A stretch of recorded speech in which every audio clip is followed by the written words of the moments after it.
thought it was a good basketball game. I thought our guys played very, very well, particularly in the second half. Obviously, the difference was our inability to keep them off the foul line, and to hold them to 4 field goals in the second half is a tremendous accomplishment for our group defensively. And as our defense continued to play better, our offense started to get better. But I've really admired my team all season long to fight through the adversity that we've had and the results that we've had, and to see that they still have this kind of fight in them is inspiring to me and very impressive. So we're disappointed with the outcome of the game. I'm certainly not disappointed in the effort or the performance of my players, though. First question to our right.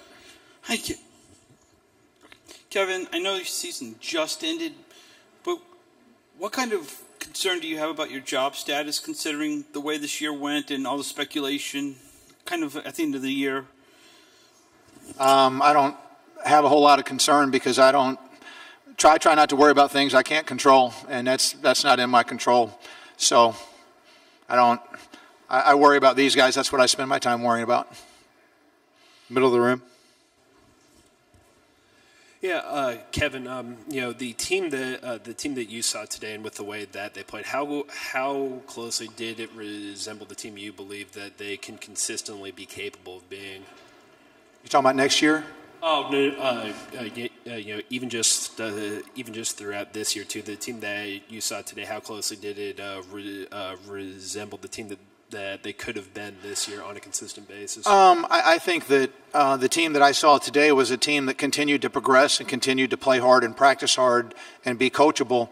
And I think as a result of that, it allowed us to play the way that we played today. We had some inconsistencies. We had some inconsistencies in the game today. Honestly, we got the game kind of right where we needed it, and we had a possession where we could tie it. We took a shot that wasn't great, and then we fouled a guy on the rebound that's a 90% foul shooter 90 feet from the basket. So now all of a sudden, instead of it being 3 points, it's 5 points. And again, that's just the kind of mistakes that you don't want to make when it's in that situation. But I just felt like our team continued to work and continued to try to improve, and that's why it enabled us to play well like we did today. Middle of the room. This can be for all three of you guys. You were in a ton of games this year. A lot of them came down to the wire like today. How much hope does that give you guys for next year and the years to come? Marcus? I think it speaks to just kind of like Coach was saying, our progress throughout the year. We just kept getting better and found ourselves in positions multiple times to win games. And for next year, it's definitely a learning experience for us. So whenever these games arise next year, we know that we've been through something like this before, and we can kind of use what we learned from the previous experiences to get the job done. Jared? Like Marcus said, just piggybacking off what he said, we made a lot of baby steps this year in a lot of close games, putting ourselves in opportunities to win the game.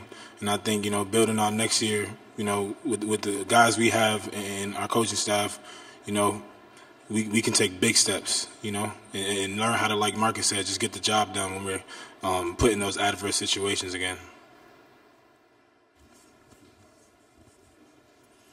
Yeah, we've spoken with you the past couple weeks, Kevin, about your job status, but and you've mentioned how it's a decision that's ultimately out of your control. What do you anticipate, though, the coming in the next couple days as far as conversations with your bosses, and do you believe you'll be back next season? Craig, I have not the slightest idea.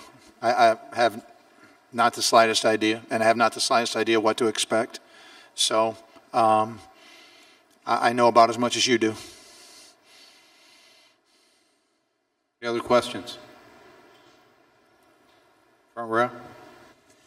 For Jared, I saw you calling a couple huddles with your team throughout the game. What were you trying to emphasize with them on the court throughout the course of it? The same thing that I tell them every game when we huddle up. Just keep fighting and just keep fighting. Pick your head up. Just play harder.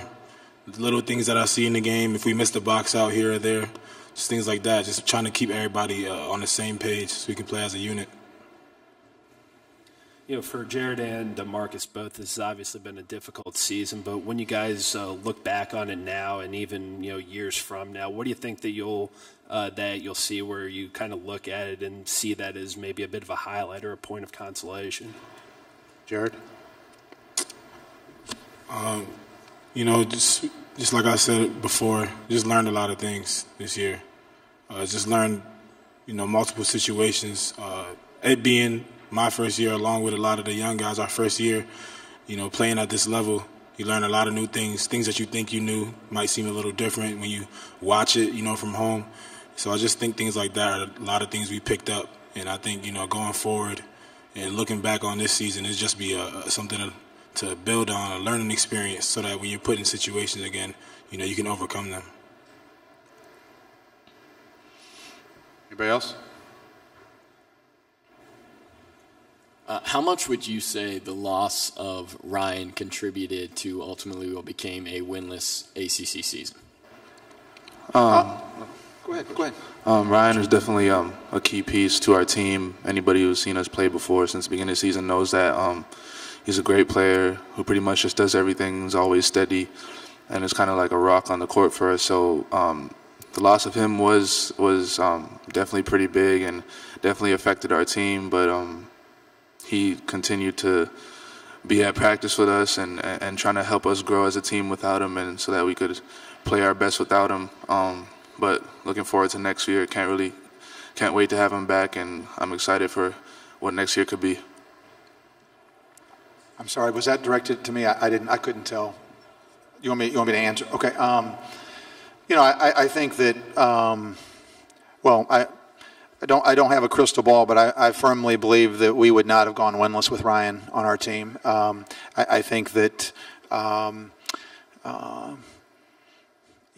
there were a few wins in there that we would have had with his presence, and not only do you lose your experience and your go-to guy and the guy that's averaging a double-double, but you also lose the guy that everybody generates their confidence in when he's on the court. So we were kind of up against it, and these guys did a tremendous job of battling and doing the best, and I think that's why we all have good feelings about what might be next year. Last question, back right. Kevin, do you feel like you have to sell your bosses on your vision in order to come back next year? I doubt it.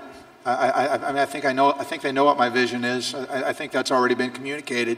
So I doubt if that really is something that plays into it. But again, I could be wrong. I don't know. And we've recruited great kids and guys of great character, and we had to turn over an entire roster, and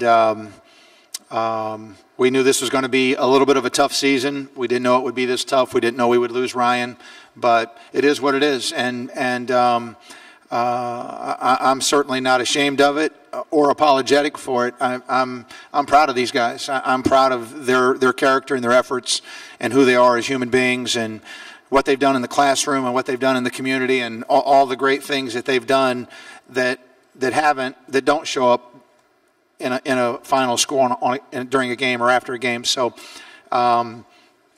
again, I don't really know how to answer the question, but I'm sure comfortable with how we coached this group and how they responded to us and how we all held together and supported each other. And the one thing I don't have any question about is they've got my back. So and I think they know that I've got theirs. So that's all you can hope for over the course of a season is your team to fight their butts off for you, and you fight yours off for them, and whatever happens, happens. Okay, thank you. Thank you.